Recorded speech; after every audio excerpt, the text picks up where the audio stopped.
इतवार के रोज शीटागढ़ बाजार में काली पूजा और दिवाली की खरीदारी के लिए खरीदारों की भीड़।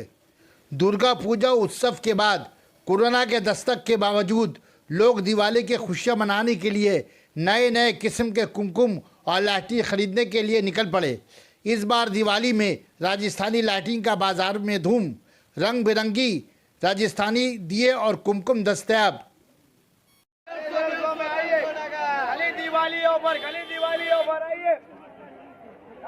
खाली 100 दिवाली ऑफर, खाली 100 दिवाली ऑफर।